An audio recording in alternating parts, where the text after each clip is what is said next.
Welcome to Top 10 Archive. 'Twas the night before Christmas, and all through the house not a creature was stirring, save for these monstrosities. Jolly old St. Nick isn't the only Christmas legend out there, yet we seem to ignore the creeps and monsters that make up holiday lore.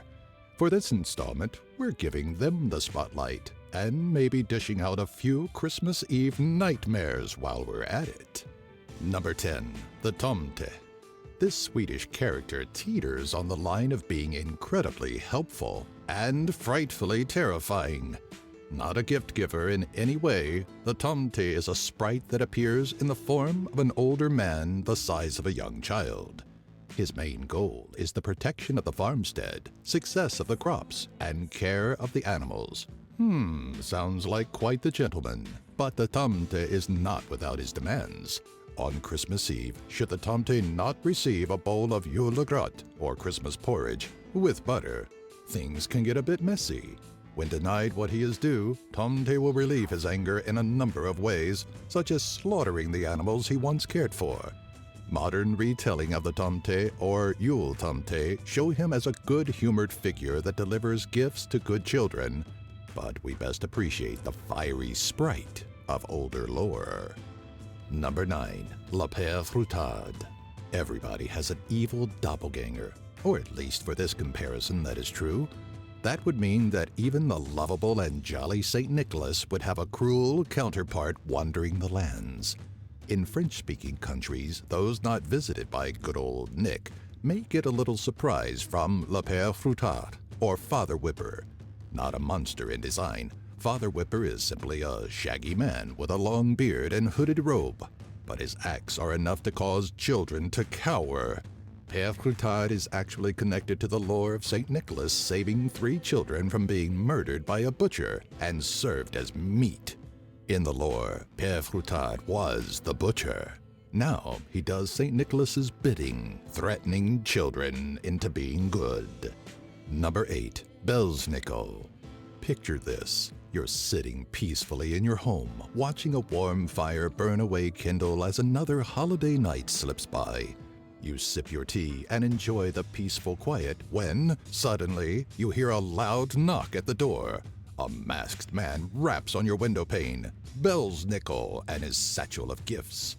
As a child in southwestern Germany, Belsnickel may have been a gift giver like Santa Claus, but his grim style, masked face, and ominous means of announcing his arrival could easily be terrifying.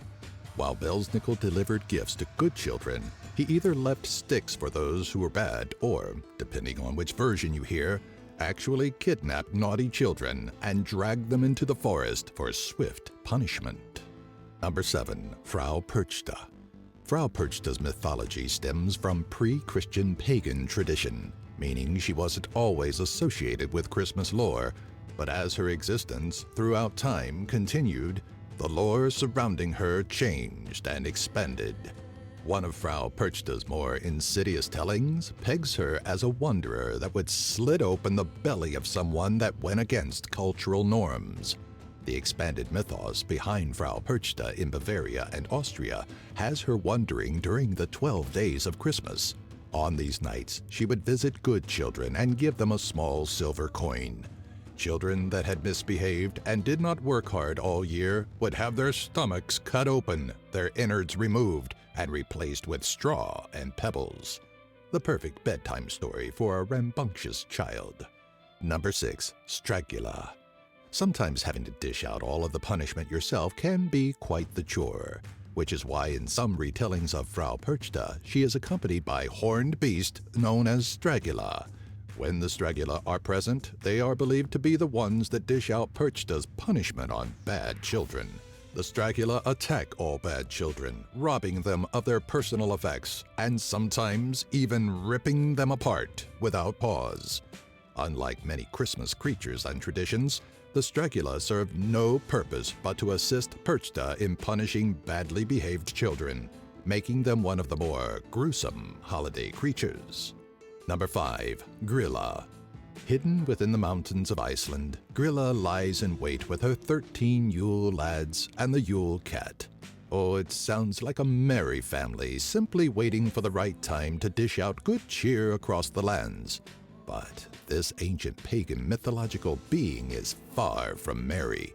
After her introduction into Christmas lore post-17th century, Gryla has been said to slink down from her mountain in search of wayward children to help satiate her ongoing hunger.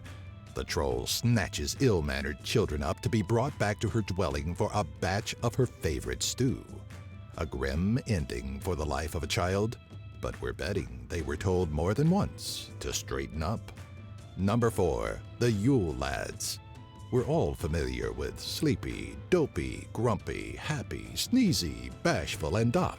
But what about stubby, spoon licker, skier gobbler, sausage swiper, candle stealer, meat hook, bowl licker, gully gawk, sheepcoat cod, doorway sniffer, window peeper, door slammer, or pot licker?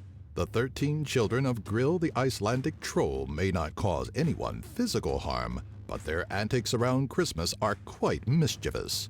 As their names would imply, each one is known for his own raucous behavior, from stealing sausages to slamming doors to harassing sheep.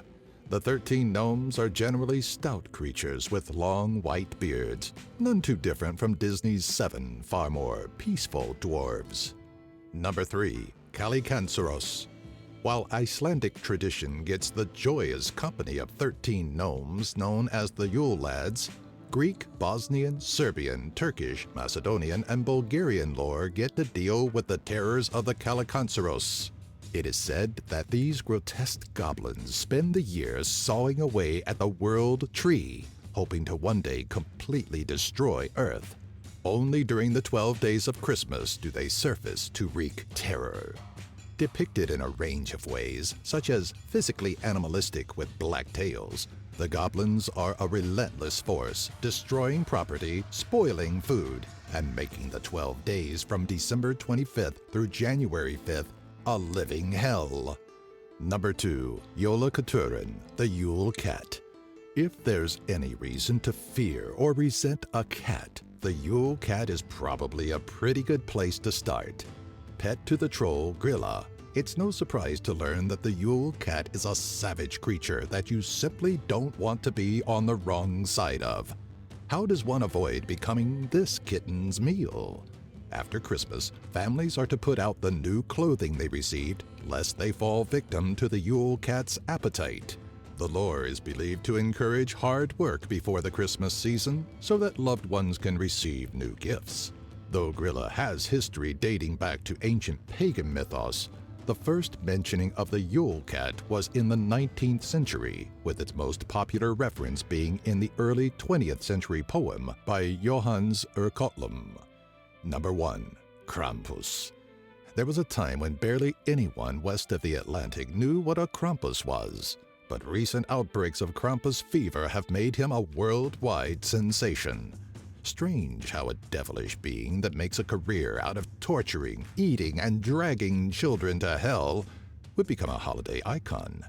Krampus is the anti-Claus, dishing out punishments to ill-willed and naughty children, while jolly old Saint Nick travels with Christmas cheer for all good little Toms, Franks, and Sallys.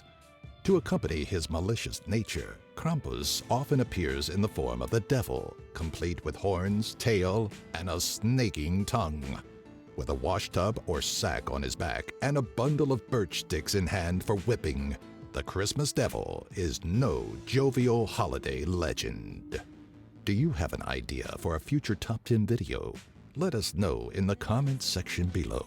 Be sure to follow us on Twitter, Facebook, and our website, top10archive.net. If you enjoyed this video, be sure to give it a thumbs up and share it with all of your family and friends.